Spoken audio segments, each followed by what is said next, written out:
The second half of 2021 continues to heat up as Kacey Musgraves has released her fourth studio album, Star-Crossed. Probably the most buzziest country album to be discussed in the grander sphere of music. After 3 years of hype and build-up, Kacey Musgraves is back. This album, in case you don't know, was heavily influenced by her recent divorce from Rustin Kelly, and I can't even bear to imagine Kacey's mental state of going through this divorce while having massive expectations of putting out what many consider to be one of the best country albums of the decade.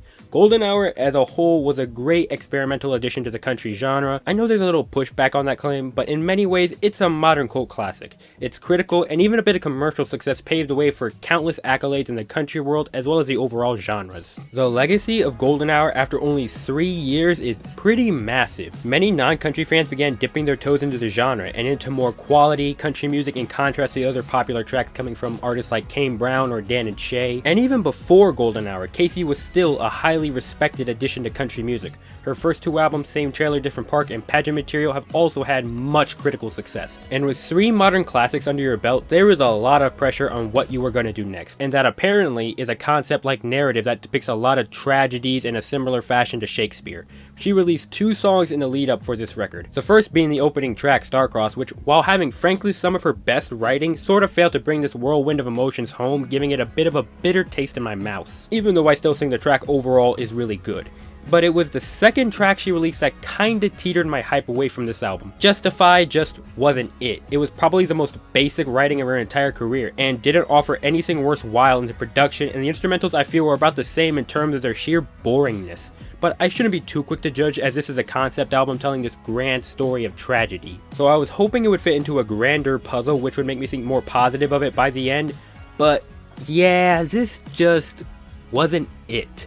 I really hate to be the bearer of bad judgment, but the record isn't really that good.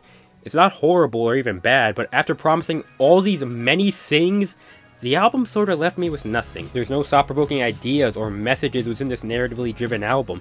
Even for records like Same Trailer, Different Park or Pageant Material, those records, while not centered around a specific narrative, were capable of giving us things to think about, relaying us with a compelling theme to leave us at a pause. And Kacey, who seems eager to say all these deep heavy themes, just ended up saying very little. I remember how Fantano felt about Golden Hour, an opinion I too strongly disagreed with, but here I can't help but feel the same way he felt on Golden Hour here on Star-Crossed. After the opening title track, they set the tone to be this grand story, and right after that track we get Good Wife, and more accurately we go into what Kacey calls the beginning, and while I appreciate the brighter tone it gives off, it doesn't really add anything to this story. It's basically about Kacey being a good wife and the more difficult points of a marriage, but with how poor the lyricism is, I'm just standing here waiting for something clever to happen. She draws on a lot of influence from artists like Daft Punk. Don't do that. Don't invoke their name. Cherry Blossom sees her drawing in some Eastern influence, but the vocal performance is pretty dry. Lyrically, it's a bit more interesting in how she relates her relationship and, to an extension, herself blowing away like a cherry blossom. But she really throws this concept away for repeating this message over and over. The following track is where we get into the larger issues with the record, where Kacey talks about things I genuinely don't care about. I'm more open to wider subject matter in country usually, but I don't want to hear how much you love going to the mall with your friends for 3 minutes straight.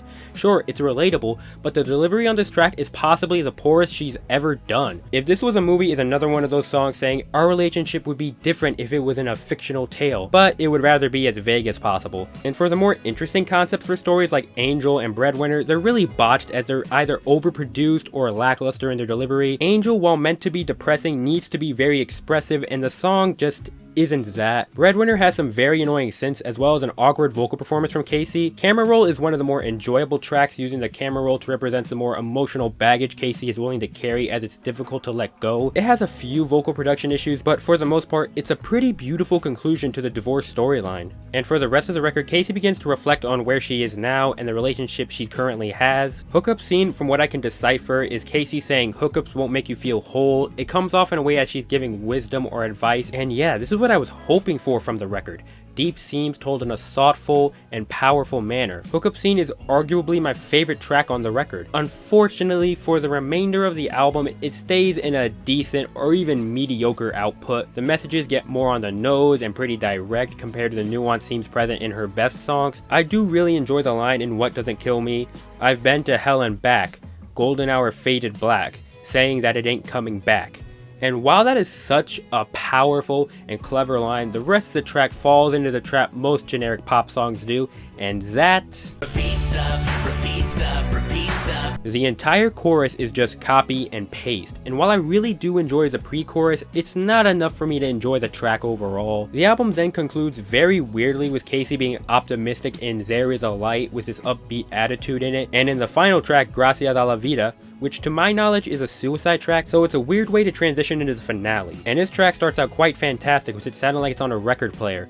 It has this eerie, tense scene that coincides with what actually is going on. But unfortunately, the more you go throughout the song, it gets more modern with its techniques, and it really feels like a critical miss as the audio production gets worse as it goes on. This song had so much potential, but in the end, it was its own worst enemy. And I find it confusing to end your album on such a dark, haunting moment when the last few tracks are mostly optimistic. And with this drastic change is where I begin to ask what the entire point of this concept record was, and it practically left me with nothing to think about. I don't necessarily think it was a poor message or outcome, but it was just really confusing. It feels less like a tragedy the more it goes on. And in terms of the genre, this isn't even country. The only real hint at a country vibe is the subtle banjo in Easier Said, which is 10 tracks in. And while I don't make genre much of an issue, I kind of find it weird that Kacey of all people would market what clearly is a pop album as country. She is one of the last people I thought would do that. Kacey's pretty lackluster performance many will identify as her being depressed, and while that may be admirable to some,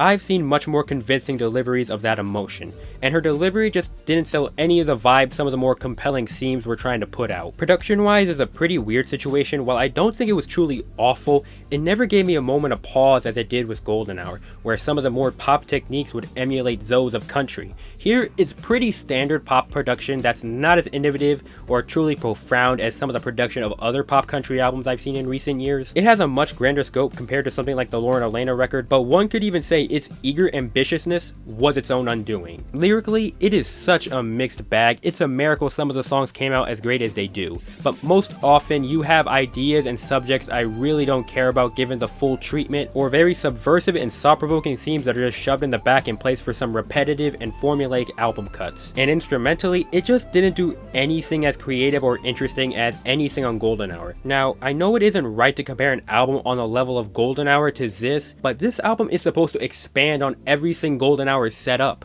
and rather than doing that, it takes all those compelling musical ideas one step back. Essentially, this album proves that lightning in a bottle doesn't happen twice. And unlike some follow-ups that can relatively mask that issue, Star-Crossed is pretty blatant in its inferior nature. Now look, a lot more work goes into making an album of this detail than me reviewing it in less than 10 minutes, so if you think I'm stupid, go ahead, don't care. I mean, if you came here for me to reflect your opinion, that's kinda stupid. And while it didn't come out horribly, I'm just sitting here asking for much more than the emotions and themes that are pretty face value, when I can go into much more compelling divorce albums like Gaslighter by the Dixie Chicks or 29 by Carly Pearce. Kacey had a lot on her plate, so it must have been difficult getting this album out in the first place. And it feels like all the pressure of making another art house while pleasing Nashville and Hollywood collapsed on one another. And if I want a powerful, thought-provoking divorce album with multiple layers and complex emotions, I'll just stick to The Owl, thank you very much. The best way to describe this album is, it's one that doesn't make you hate it, but one that makes you constantly question every choice that was made, which to some people is often worse. Rating wise, I'm feeling a light 6 out of 10 on Star-Crossed. I wanted it to be good so bad, you guys, but I guess it just wasn't meant to be.